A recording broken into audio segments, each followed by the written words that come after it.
If you ever find a photo of yourself inside a house you've never been in, run. The first time I saw the house, it looked like any other forgotten place. Weeds in the yard, peeling paint, a mailbox stuffed with old newspapers. People said the family left overnight, no fights, no sirens.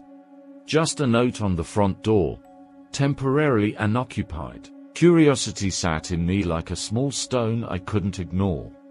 So one rainy evening, with streetlights smeared into halos, I walked up the cracked path and looked inside. The living room was empty except for an armchair and a silent TV, like the house had paused mid-breath. The next night, I came back with a flashlight. The front door was open, not broken, just waiting.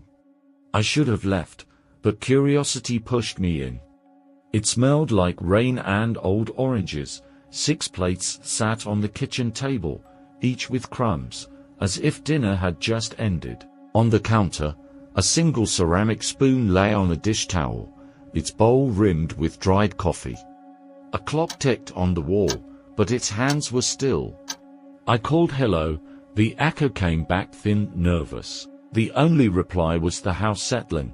Little pups, the soft sigh of wood contracting.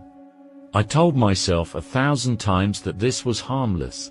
Someone would return, the keys would be under a rug, a neighbor would laugh and say it was all a mistake. On the hallway table sat an old Polaroid, a mother, father, girl, and a small boy who looked almost exactly like me.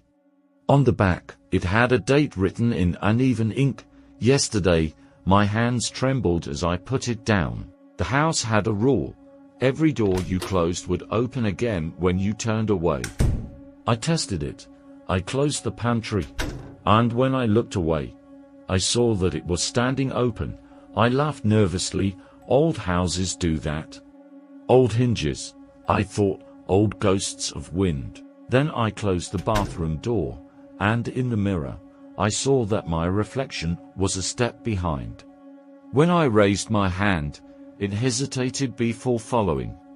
When I tossed my hair, it lagged like the internet on a bad night. The lights flickered, not a blackout, just a stutter, like a camera skipping frame. I headed for the front door, hand on the knob that had been cold since I touched it.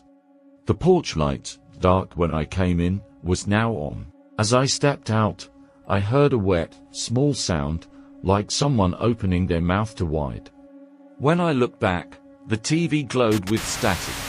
In the snow, shapes moved, jerky, awkward, like someone learning to walk. On the screen, the image sharpened, the Polaroid. But now the small boy was turned, staring at something behind the camera, no smile, just watching.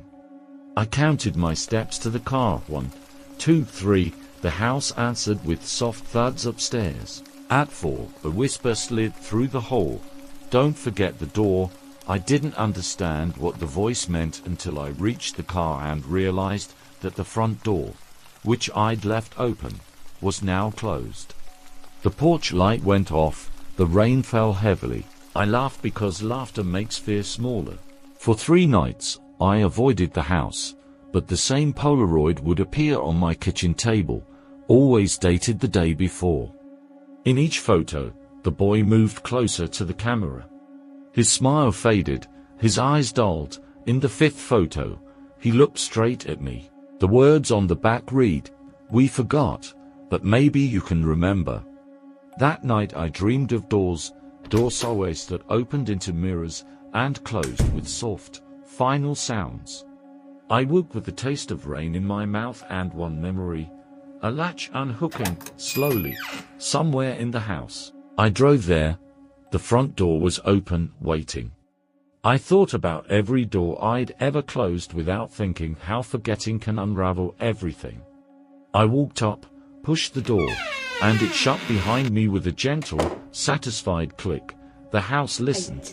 From deep within the walls, someone began counting backward from 10. When they reached 1, something in the house remembered to open. I understood then that forgetting isn't failure, it's an invitation.